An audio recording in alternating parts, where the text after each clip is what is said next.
आप सच देखेंगे तो पूरा एक स्पेक्ट्रम है जिसमें घोर नास्तिक से लेके घोर आस्तिक के बीच में कई लेवल्स आते हैं। घोर नास्तिक वो है जो बोलता है कि ईश्वर है ही नहीं, मैं दावे से कहता हूं ईश्वर नहीं है। घोर आस्तिक वो है जो ईश्वर को मानता है और जो ईश्वर की धारणा मानता है उसमें पूरा यकीन रखता है। तार्किक रूप से मेरे ख्याल से ये दोनों ही व्यक्ति गलतफहमी के शिकार हैं। जो साइंटिफिक टेम्पर का आदमी होगा, तार्किक व्यक्ति होगा, वो इनके बीच में होगा। बीच में कैसे हो सकता है? जैसे मान लीजिए मैं ये मानता हूं कि भाई जो साबित होगा मैं वही मानूंगा, बाकी नहीं मानूंगा, क्योंकि ईश्वर नजर नहीं आता है। तो ईश्वर है ये साबित करने की जिम्मेदारी है, onus of proof, burden of proof किसके ऊपर है? जो कहता है कि ईश्वर है। जो कहता है कि नहीं है उसके ऊपर तो बर्डन ऑफ प्रूफ नहीं आना चाहिए। मसलन अगर मैं आपसे कहूं कि आपके और मेरे बीच में लाल प्रकाश की रेखा है, कि आपको दिख रही है? आप कहेंगे नहीं दिख रही है। और अगर मैं कहूं कि मुझे दिख रही है, और फिर मैं कहूं कि आप कहें कि साबित करो, मैं कहूं मैं साबित नहीं कर रहा, तुम साबित करो कि नहीं है। आप कहेंगे मैं क्यों साबित करूं, मैं तो कह ही नहीं रहा। जो कह रहा है साबित तो वो करेगा। ठीक वैसे ही अगर आपको ईश्वर में विश्वास है और किसी को नहीं है, तो साबित करने की जिम्मेदारी किसकी है? जो दावा कर रहा है। जो दावा नहीं कर रहा उसकी जिम्मेदारी नहीं है। लेकिन एक लॉजिकल इमेजिनेशन के रूप में ये मानना बहुत अजीब नहीं है कि इस पूरे संसार के पीछे कोई परम शक्ति हो सकती है, होनी चाहिए। अब 3-4 लेवल्स हो सकते हैं।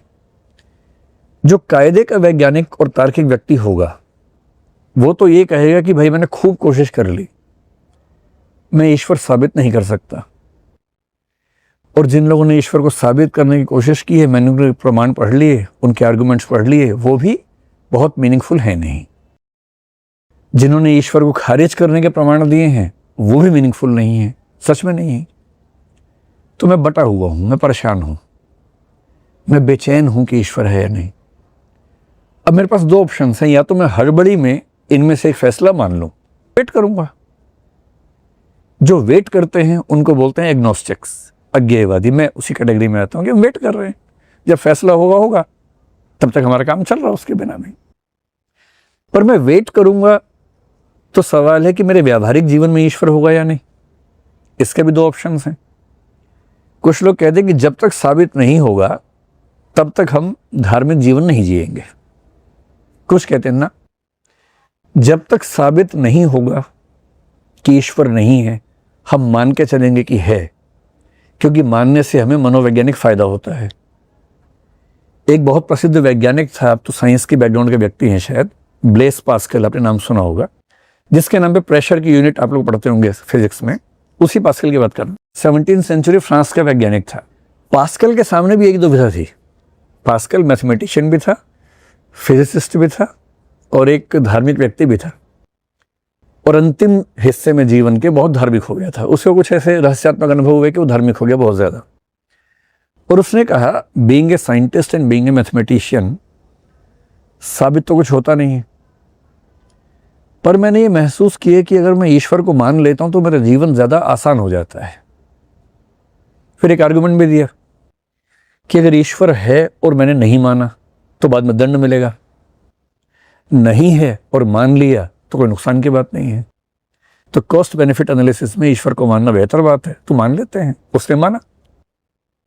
19वीं सेंचुरी के अंत में, 20वीं सेंचुरी की शुरुआत में अमेरिका में एक व्यक्ति हुए, विलियम जेम्स, अमेरिकन साइकोलॉजी के फादर माने जाते हैं।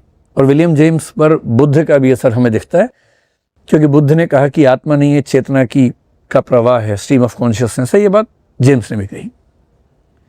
विलियम जेम्स ने सेम बात कही कि ईश्वर है या नहीं हम साबित ना कर पाए हैं, ना कर पाएंगे। पर जब साबित ना ये हो रहा है ना वो हो रहा है, तो फिर मैं क्या देखूंगा? वो प्रैग्मेटिक फिलोसफर है। प्रैग्मेटिज्म का मतलब है कि जो व्यावहारिक रूप से फायदे में है उसको मानेंगे। उसने कहा, मैं मनोविज्ञान का प्रोफेसर भी हूं, विद्यार्थी भी हूं, और मैं मानता हूं कि ईश्वर को मान लेने से सुकून, शांति, विनम्रता ज्यादा होती है। तो जब साबित होगा कि नहीं है तब का तब देखेंगे, तब तक के लिए मैं मानना चाहता हूं, मैं मानूंगा। ऐसे लोग भी, आप इनको इलॉजिकल नहीं कह सकते हैं। तो लॉजिकल व्यक्ति ऐसा नहीं होता कि रेडिकल एथीस्ट होगा या रेडिकल थीस्ट होगा। बीच की बहुत स्थितियां हो सकती हैं। एग्नोस्टिसिज्म मुझे लगता है कि सबसे अच्छी स्थिति है। प्रैक्टिकल और सॉफ्ट थीइज्म जो मैंने आपको बताया इन लोगों का, कि प्रैक्टिकली मानेंगे, सैद्धांतिक रूप से हम जानते हैं कि साबित नहीं हो सकता, ये मान लेंगे। कुछ लोग संदेह में रहते हैं, जैसे डेविड ह्यूम रहा, संदेहवादी होते हैं, वो भी अच्छे हैं, वो खारिज नहीं कर रहे, सिर्फ ये कह रहे हैं कि मुझे डाउट है, मैं स्केप्टिकल हूँ, मुझे क्लैरिटी नहीं है, और जब तक क्लैरिटी ना मिले मैं कैसे मान लूँ। जो घोर ईश्वरवादी हैं उनमें से बहुत लोग ऐसे जो तार्किक नहीं हैं। जब आप ईश्वरवादी होंगे तो आप कई ऐसी धारणाएं मानेंगे। आपने अगर दर्शन पढ़ा हो तो ईश्वर की धारणाओं में एक होती है सगुण धारणा, एक निर्गुण धारणा होती है, पर्सनलिस्टिक, इम्पर्सनलिस्टिक। सगुण धारणा दिल को बहुत सुकून देती है, क्योंकि आपको ईश्वर का चेहरा दिखता है, ईश्वर शक्तिशाली है, ईश्वर दयालु है, आप परेशान होंगे तो प्रार्थना करेंगे, वो आपको हेल्प करेगा, ये सब फीलिंग्स आती हैं, तो इमोटिवली बहुत सपोर्ट करता है। पर जब आर्गुमेंट्स की बात करेंगे तो उसको बचाना बड़ा मुश्किल हो जाता वहाँ पर, क्योंकि इतने डिफिकल्ट आर्गुमेंट्स हैं कि सगुण ईश्वर को बचाना बड़ा मुश्किल है। और लगभग सभी धर्मों में ईश्वर सगुण है, ध्यान रखना है। जैसे इस्लाम में, ईसाइयत में, यहूदियों में ईश्वर दिखता नहीं है, तब भी सगुण ही है। सगुण और साकार दो अलग अलग बातें हैं। सगुण ईश्वर साकार हो भी सकता है, सगुण निराकार भी हो सकता है। इस्लाम में अल्लाह, ईसाइयत में गॉड, यहूदी में जाहवे, सगुण निराकार ईश्वर के उदाहरण है, सगुण है वो भी। तो जो ईश्वर को मानना चाहता है पर लॉजिकली कंसिस्टेंट रहना चाहता है कि मुझे लॉजिकली कोई परेशान ना कर सके, उसे फिर शंकराचार्य और हीगल का रास्ता चुनना पड़ेगा, निर्गुण ईश्वर।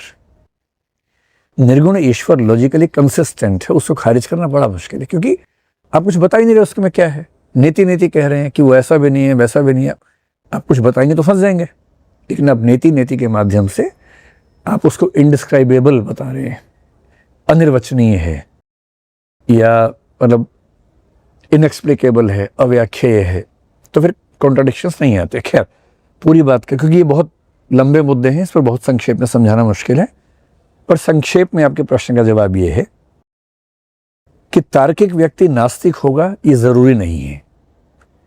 अगर कोई व्यक्ति घोर नास्तिक है तो ज्यादा संभावना है कि उसका तर्क एक सीमा के बाद आके चुक जाता है।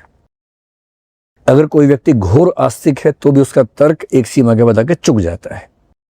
जो तार्किक व्यक्ति होगा, चाहे वो आस्तिक हो चाहे नास्तिक हो, वो ये मान के चलेगा कि अंत में कुछ और साबित हो सकता है, और इतना ओपन माइंडेड होगा कि कुछ और साबित होगा तो मान लेंगे। तब तक इस विश्वास के साथ चलने में कोई बुराई नहीं है।